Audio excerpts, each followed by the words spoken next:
नमस्कार, आदाब, सत श्री अकाल, जय भीम, जोहार। मेरा नाम है नवीन कुमार। नागरिकता कानून के खिलाफ शाहीन बाग का आंदोलन याद है आपको? एक पूरी यूनिवर्सिटी को बदनाम करने की कोशिश की गई थी। जामिया मिलिया इस्लामिया की शानदार परंपरा को, उसके इतिहास को रौंद कर उसे आतंकवादियों के अड्डे के तौर पर प्रचारित किया गया था। उसके बारे में, उसमें पढ़ने वाले छात्रों के बारे में, छात्राओं के बारे में तरह तरह की अफवाहें फैली गई थी। उसमें पढ़ने वाली लड़कियों को भद्दी भद्दी गालियां दी गई थी कट्टर हिंदूवादियों की तरफ से। लेकिन आज का सच यह है कि जामिया मिलिया इस्लामिया इस देश की सबसे शानदार यूनिवर्सिटी है। जितने भी केंद्रीय विश्वविद्यालय हैं देश में, उसमें नंबर 1 है जामिया मिलिया इस्लामिया। और जामिया मिलिया इस्लामिया नंबर 1 क्यों है, यह कहने की जरूरत नहीं है। भारत सरकार ने यूजीसी के साथ मिलकर एक सर्वे कराया इंडिपेंडेंट एजेंसी के जरिए, और उसमें देखा गया कि कितने शिक्षक हैं छात्रों पर, उसकी प्रयोगशाला कैसी है, उसका पुस्तकालय कैसा है, पढ़ाई की गुणवत्ता क्या है, कितने लोग रिसर्च करते हैं, कितने जर्नल्स में उनके आर्टिकल्स छपे हैं। इन सब मापदंडों पर यह भी कि डाइवर्सिटी क्या है, कितने तबके के छात्र और छात्राएं पढ़ते हैं, उनमें कल्चरल डाइवर्सिटी कितनी है, इन सब मापदंडों पर जामिया मिलिया इस्लामिया देश की सबसे शानदार यूनिवर्सिटी के तौर पर दर्ज हुई है। और मैं ये आपको बताते हुए बहुत खुश हूं कि इस मौके पर जामिया मिलिया इस्लामिया की 5 धाकड़ लड़कियां हमारे साथ मौजूद हैं इस चर्चा के लिए कि वो कैसा महसूस करती हैं इस उपलब्धि पर, जामिया मिलिया यूनिवर्सिटी में पढ़ने वाली लड़की होने के तौर पर। तो सबसे पहले मैं आपको परिचय करा देता हूं। मोनिका मैत्री हैं, ये पत्रकारिता की छात्रा हैं। मुबशरा शेख हैं, बुशरा हैं, अलीशा हैदर हैं और सैयदा हैं। नमस्कार। तो सबसे पहले मैं पूछना चाहूंगा रेहाना आपसे कि जामिया की छात्रा और अब जामिया एक सबसे शानदार यूनिवर्सिटी, कैसा लगता है? सर, मैं जामिया की अगर तारीफ करूं, जितनी तारीफ करूं उतनी कम है, क्योंकि जामिया एक ऐसी यूनिवर्सिटी है जिसने ना फकत खाली मुझे कुछ दिया, उसने बहुत सारे स्टूडेंट को बहुत दिया। उसने बच्चों की लाइफ चेंज कर दी, बहुत सारे बच्चों की। और ना ही फकत वहाँ पे अमीर बच्चों के लिए देखा जाता है, खास तौर से वहाँ पे गरीब बच्चों का ख्याल रखा जाता है। और वहाँ की जो फैकल्टीज हैं, वो उनकी बात करूं तो वो एक अलग खास बात है। उनमें जिस तरह से बच्चों के साथ उनका बिहेव है, एक दोस्ताना वाला, दोस्ती की तरह बच्चों को वो ट्रीट करते हैं। और उसमें हमारे एक आसिफ सर हैं जो हमारे कोऑर्डिनेटर हैं और व्यक्तिगत हमारे टीचर हैं। आलिशा, मैं आपसे पूछना चाहता हूं कि जिस तरीके से आप सब लोगों की उम्र बहुत कम है, मैं चाहूंगा कि आप सब इतने फले फूले, इतनी ऊंचाई पर जाएं जहां पूरे हिंदुस्तान को, पूरी दुनिया को, पूरी ह्यूमैनिटी को आप पर नाज हो। आलिशा, मैं आपसे समझना चाहता हूं कि एक यूनिवर्सिटी की ब्रांडिंग जब आतंकवादियों की यूनिवर्सिटी के तौर पर की जाती है, उसमें पढ़ाने वालों की तौहीन की जाती है, उसके छात्रों को पीटा जाता है, पुलिस उस कैंपस में घुसती है, लाइब्रेरी में तोड़फोड़ करती है, इसको कैसे देखती हैं एक स्टूडेंट के बतौर? एक छात्र होने के नाते मैं यही कहूंगी कि जामिया एक ऐसा शिक्षा का संस्थान है जहां से बगावत की चिंगारी उठती है, जहां लोग गलत को गलत और सही को सही कहने का दमखम रखते हैं। वो ये नहीं देखते हैं कि सामने पावर में कौन बैठा है और हम किससे बगावत करने जा रहे हैं। जब ये सीए और एनआरसी के प्रोटेस्ट के दौरान जिस तरीके से लड़कियों ने मोर्चा, शायद हमारा संपर्क कट गया है। मैं मोनिका आपसे पूछना चाहता हूं कि जामिया के बारे में लोग धारणा रखते हैं कि जामिया दरअसल मुसलमानों की यूनिवर्सिटी है, वो और उसमें पढ़ने वाले बच्चे नहीं रहते हैं, उसमें कट्टरपंथी पलते हैं। और ऐसे बताया गया, दुनिया के सामने रखा गया कि जैसे जामिया पता नहीं क्या है, देशद्रोहियों का अड्डा तक कहा गया सोशल मीडिया पर। वहां की लाइब्रेरी को बदनाम किया गया। बहुत शानदार लाइब्रेरी है वहां की, और मैंने खुद देखा है उसको। तो और सच ये है कि जामिया मिलिया इस्लामिया देश की सबसे शानदार सेंट्रल यूनिवर्सिटी है। तो जी सर। गैर मुस्लिम छात्र के बतौर आपको लगता है कि जामिया देशद्रोहियों का अड्डा है, वहां एंटी नेशनल एक्टिविटीज चलती है? नहीं, मैं तो एक हिंदू हूँ, लेकिन जो भी मैंने वहाँ मुस्लिम यूनिवर्सिटी में देखा, बिल्कुल भी जितना भी समय मैंने वहाँ गुजारा है, तो ऐसा लगा ही नहीं कि हम गैर हिंदू हैं। बहुत प्यार मिला है जामिया से, और कभी भी उन्होंने किसी भी तरह से एजुकेशन में फर्क नहीं किया, किसी भी चीज में फर्क नहीं किया। और जब इस तरह से नेशनल चैनल पे भी एज ए ऑडियंस हम गए हैं, तो जब वहाँ के जितने भी लोग आते हैं और वो प्रवक्ता के तौर पर अपने आप को कहते हैं और इस तरह से दिखाते हैं कि जामिया में नक्सलवादी पढ़ते हैं, तो ये बहुत चौंकाने वाली बात है। और ये चीज हर्ट करती है कि हम भी गैर मुस्लिम हैं और हिंदू हैं, लेकिन कभी भी ऐसी चीज हमने फेस नहीं की। और किसी भी तरह में, ना खाने पीने में, ना पहनावे में, और ना हमने पढ़ाई में, ना कहीं जाने में रोक टोक देखी हो, कभी भी नहीं देखा। बिल्कुल। और मैं दर्शकों को बताना चाहता हूं कि 100 में से 90% अंक मिले हैं, जो असेसमेंट है भारत सरकार का, और ये एक स्वतंत्र एजेंसी के जरिए कराया गया है। आपको ये जानकर हैरानी होगी कि 2017 में एक ट्राई पार्टी एग्रीमेंट साइन करना था हर यूनिवर्सिटी को असेसमेंट के लिए, और जामिया पहली यूनिवर्सिटी थी जिसने 2017 में इस एग्रीमेंट पर हस्ताक्षर किया कि हाँ, इंडिपेंडेंट एजेंसी से हमारा असेसमेंट कर लीजिए। और उस असेसमेंट में था क्या? उस असेसमेंट में यह था कि कितने छात्रों पर कितने शिक्षक हैं। उस असेसमेंट में यह था कि शिक्षक जो पढ़ाते हैं उसकी क्वालिटी कैसी है, आपकी लाइब्रेरी कैसी है, आपकी लेबोरेटरी कैसी है, उस छात्रों के बीच डाइवर्सिटी कितनी है, मतलब कितने तबकों से आने वाले छात्र वहां पढ़ते हैं। हिंदू हैं, मुस्लिम हैं, सिख हैं, ईसाई हैं, दलित हैं, बौद्ध हैं, पारसी हैं, विदेशी हैं, कश्मीरी हैं, और भी नॉर्थ ईस्ट के छात्र हैं। इन सब पैमाने पर जामिया बेस्ट यूनिवर्सिटी साबित हुई है।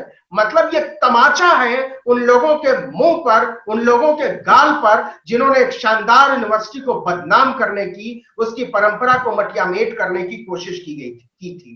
मैं आपसे पूछना चाहता हूं एक बार फिर से, बुशरा, आप शायद गया में हैं इस वक्त।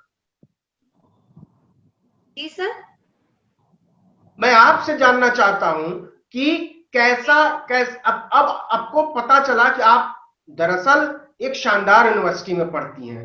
एक बहुत दबाव रहा होगा नागरिकता आंदोलन के समय कि पता नहीं क्या होगा भविष्य का, क्या होगा नौकरी का, डिग्री का क्या होगा, जब हम बाहर निकलेंगे तो क्या होगा।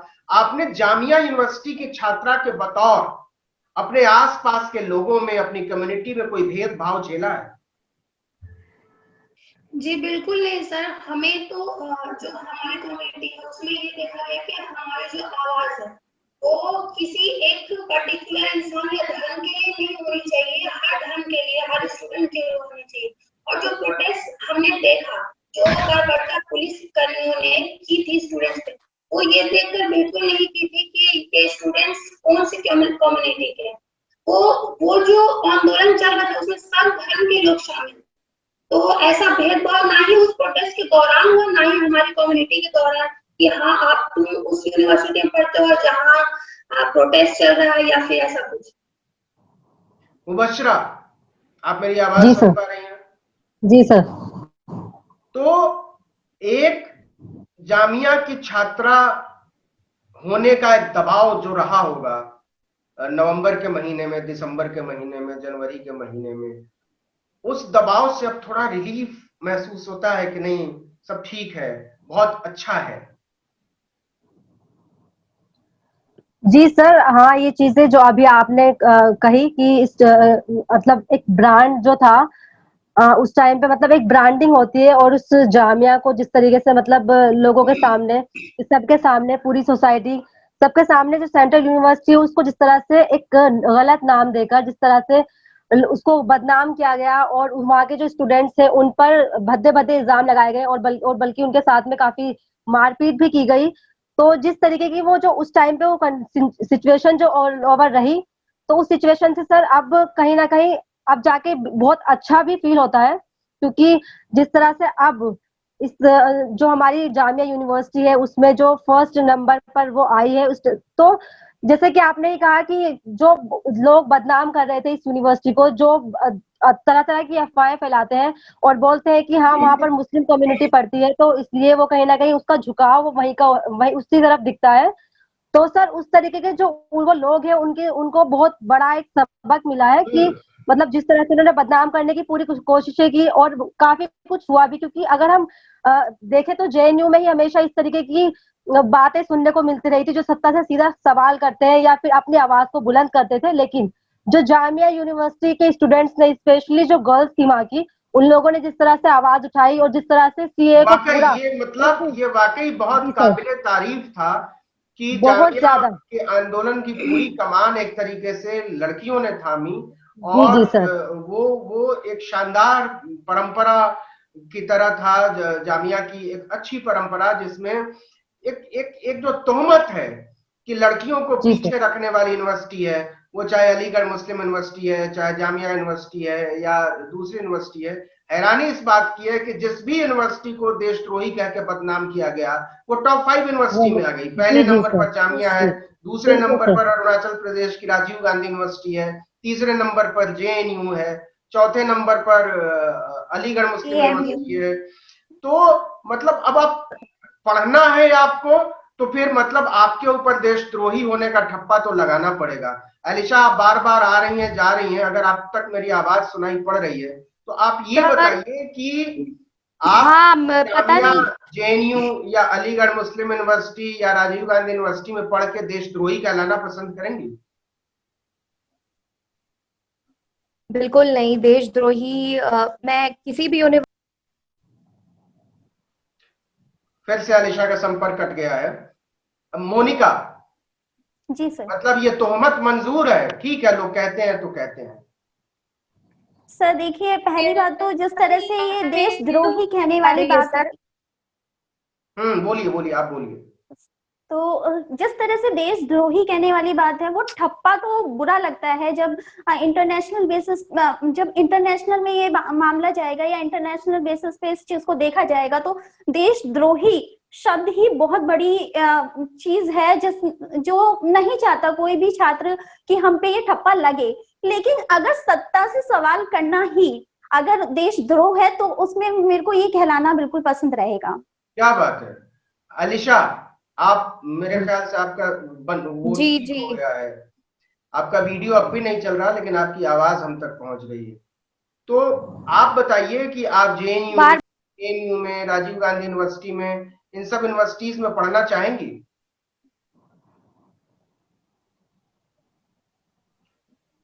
फिर से अलीशा का संपर्क हमसे कट गया है। मुबशरा, जी अब सर तो ये समझ में आ गया है कि ये सारा हंगामा फिजूल है, ये सब जी जी बकवास की बातें हैं जो लोग करते हैं, और एक पॉलिटिकल प्रोपेगेंडा है और उस प्रोपेगेंडा का अपना एजेंडा है। तो आप जी तो एक स्टूडेंट के बतौर, एक गर्ल स्टूडेंट के बतौर, आप हायर एजुकेशन लेना चाहेंगी जामिया में या जेएनयू में या एएमयू में?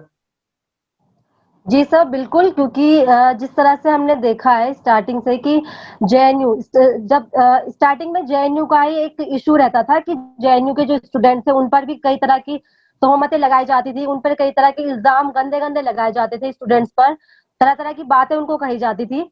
तो जो वो एक एक जो इमेज होती है सर, वो जेएनयू की उस टाइम पर वो ही एक अलग से एक यूनिवर्सिटी की इमेज थी। लेकिन उसी के साथ साथ अब जो सीए और एनआरसी में हमने देखा, तो उसके बाद सर ये अलीगढ़ यूनिवर्सिटी और जामिया यूनिवर्सिटी, मतलब ये सारे जो यूनिवर्सिटीज है इनके नाम भी इसमें शामिल कर लिए गए। तो बिल्कुल सर, अब वही बात मैं भी कहूंगी कि अगर क्योंकि सर एक चीज तो यही है कि क्योंकि हम लोकतांत्रिक देश में रहते हैं और एक बहुत बड़े लोकतांत्रिक देश में हम रहते हैं और वहां पर हमें संविधान दिया गया है, उसमें बहुत सारे हमें राइट भी मिले हुए हैं।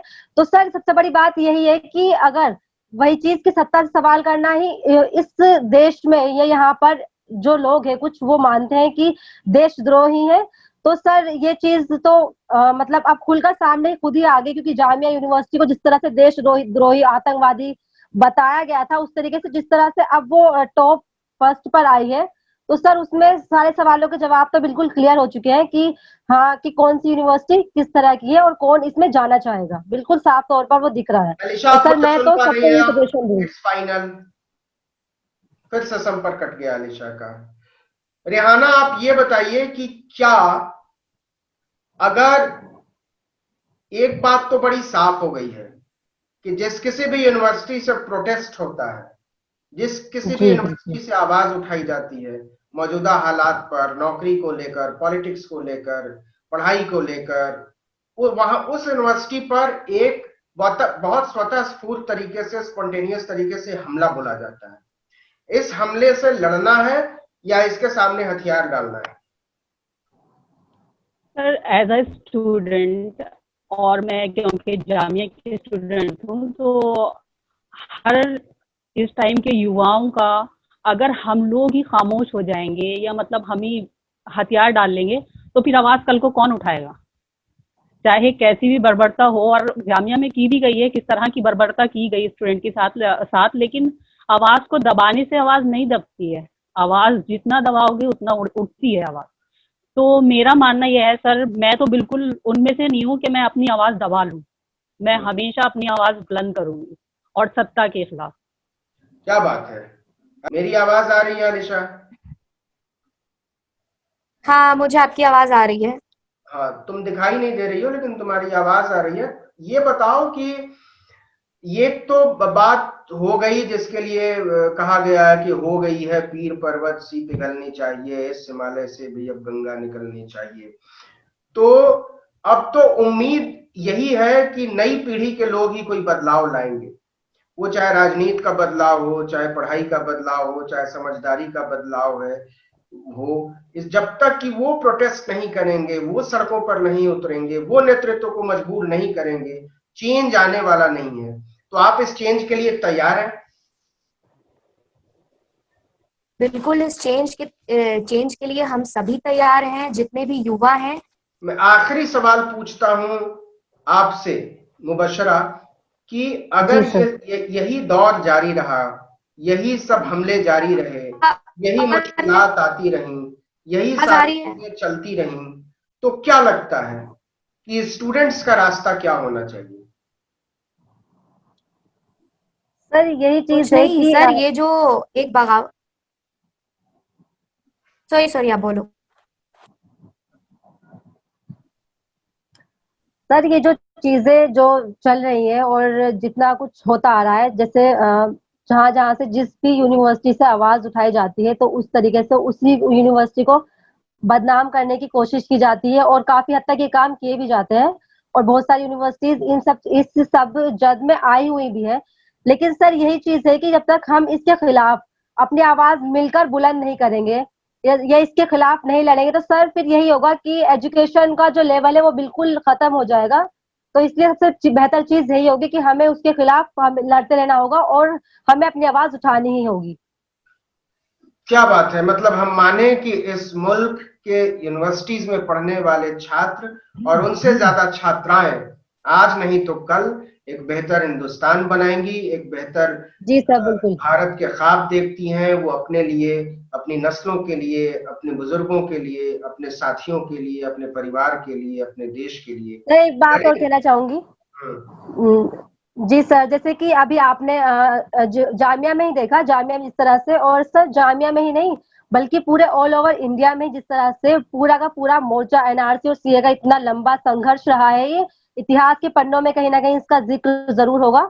और जिस तरह से मतलब वहाँ की पूरी जो महिलाएं हैं, चाहे वो सर स्पेशल कम्युनिटी से ही क्यों ना हो, चाहे वो मुस्लिम कम्युनिटी हो या फिर कोई और, जिस तरह सर लेडीज का, गर्ल्स का जो एक रुतबा रहा है, जो उनका एक पैशनेट, जो उनका जुनून, जो उनको एक नया अलग अंदाज उनका देखा गया सर, ये पूरे मतलब पूरे वर्ल्ड के लिए कहीं ना कहीं एक मैसेज है कि जो वो एक दीवार थी, जो एक कड़ी थी, मतलब जो बैरियर था, वो लेडीज के लिए कहीं ना कहीं खुला है और लोगों को बहुत बड़ा मैसेज गया है इसके लिए।